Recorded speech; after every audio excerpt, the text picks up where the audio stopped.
Hi there, we're looking at 2 Point Hospital on console. So today we're playing on PlayStation 4, and for those of you who haven't had the chance to play 2 Point Hospital yet, Ben, what do you do in 2 Point Hospital? Well, so the game is about building hospitals all around the world of 2 Point County, and the 2 Point County isn't your normal everyday sort of place. You're going to be encountering patients with illnesses that you wouldn't encounter in the real world.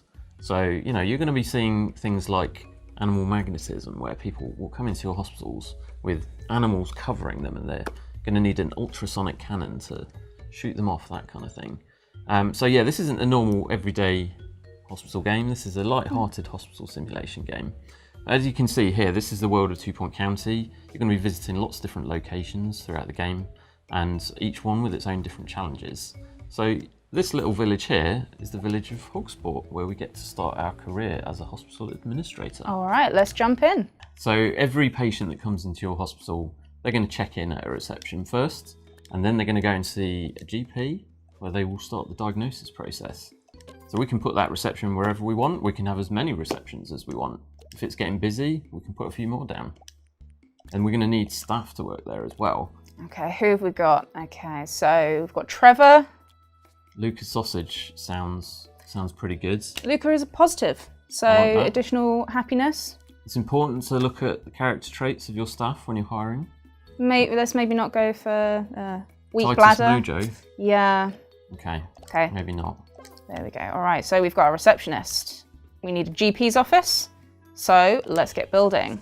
So how do you build a room with a controller, Lauren? Well, 2 Point Hospital on consoles has been built from the ground up to be a console first experience.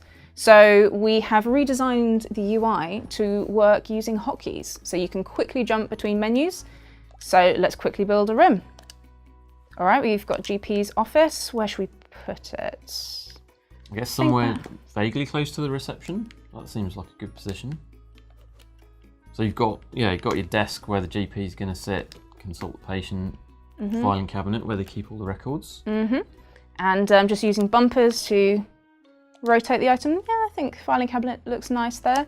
Maybe a nice plant as well. Definitely. We want to try and keep everyone happy, the people that are working there and the patients coming through as well.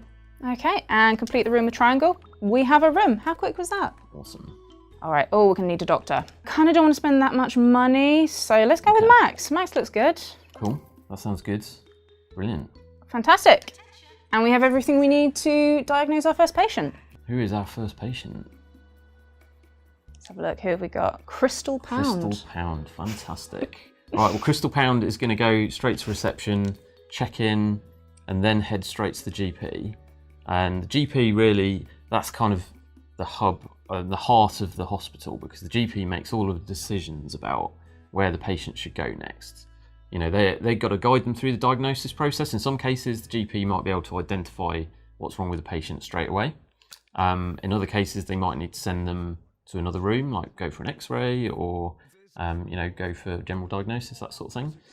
In this case, they've diagnosed the patient immediately, which is pretty good. Okay. So they are suffering from grout. Grout. Oh, that doesn't sound pleasant. That's not good. So yeah, now we're going to have to build a pharmacy and hire a nurse. Okay.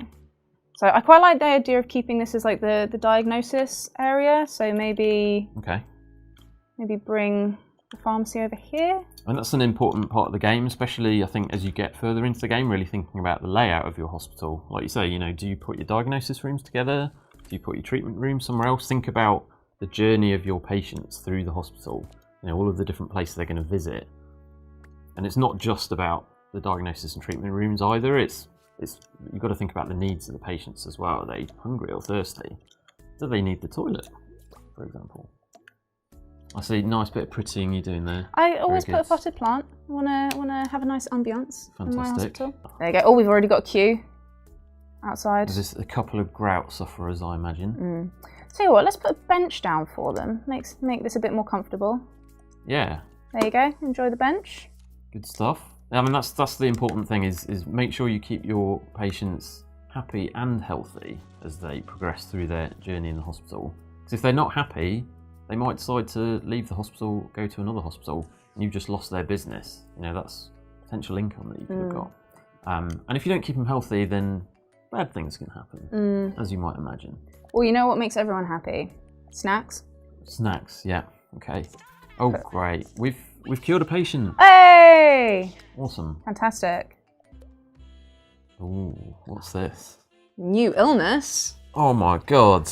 What is it? It's lightheadedness. It's lightheadedness, one of my favourites. Okay. Okay, cool. So we don't have the treatment room for it yet, do we? We've got an objective we need to complete. So, increasing demand, 2 GPs offices. All right, so another super cool feature that we can show is we can select a room, create an immediate copy of it. Really handy when you're playing on a controller. So you can build rooms super quickly. And it's easy to go and pick up that room again and move it somewhere else if you want to. Yeah, absolutely. If we want to edit the room at all, we can just select it. What do we want? If we want to add extra items, we've got the option to just drop in some extra items. Got a nice extra plant there. Or if you do want to add a little bit of extra space, just go to edit. Go to edit. Let's just increase this a bit more. You're putting a few windows in as well. So. Yeah, just get a bit of natural light in. Nice. I like it. I see it as the advisor there, Albert Crank, saying you've got a queue outside the pharmacy. Oh, maybe we need another pharmacy. And he's saying, is it worth building another? Which is kind of his passive-aggressive way of saying you should build another. Okay, yes, Albert. Yes, let's build another one. Just use the copy feature again. Boom. Oh, fits perfectly. Maybe we should start building a ward. Yep, sounds good. Okay.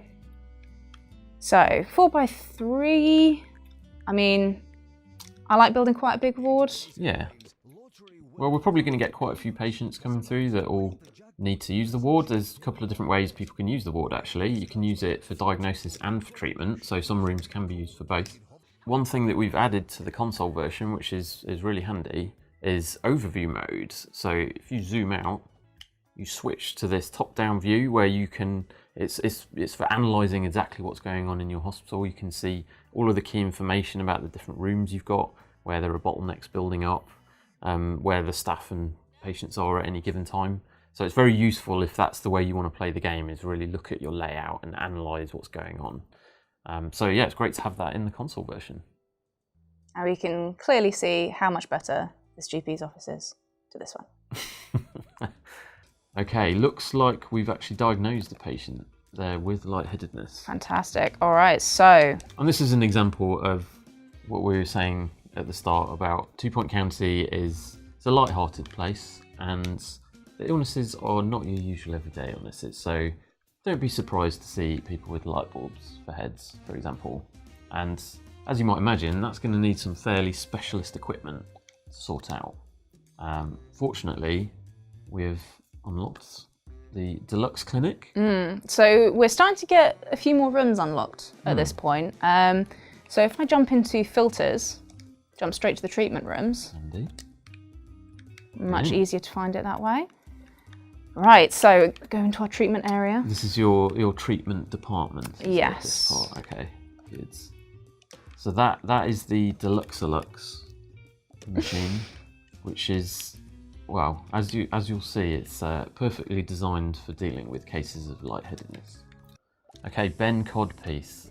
Are we going to be able to cure Ben Codpiece? Hopefully, fingers crossed. Okay, so swap out the old heads, 3D print the new heads. Is it going to be a good one? We will go through this. Oh, shades. That's pretty good. That's a pretty snazzy head, and that hat really goes with his top, so that's a good sign. And he's cured. Fantastic. Good work. 1 down, 2 more to go. Fantastic. And the doctor's gone on a break. Okay, so it looks like we've got another lightheaded patient that's come in. Could this be the one? We only need to cure 1 more lightheaded patient to get our 1-star rating for our hospital. Fingers crossed. Come on, Isaac. Please be a good head. That is a jaunty hat. It's a good sign. I'm feeling positive about this. Hey! Yes. Awesome. There you go. We have a 1-star rating. So every hospital you go to, it can get up to 3-star rating. We have the option here of, we've actually unlocked a new part of the county. So if we want to, we can go and establish a new hospital in another part of the county. That will come with new interesting illnesses and things to think about. But we can also carry on playing Hogsport and try and get that 2-star rating and then that 3-star rating. Those all come with their own rewards. And the good thing is you can jump around the county as freely as you want to. You know, if we leave Hogsport now and go off to the next hospital, we can jump back at any time to Hogsport and continue from here. So you can just freely jump around between all of your hospitals that are part of your overall organisation. And if I unlock rooms later on in later hospitals, I can put those in my previous ones as well. Yeah, all of the research you do, that carries over between the hospitals. So all of your discoveries and inventions, yeah, you can use them everywhere. Thanks very much for watching. Bye. Bye.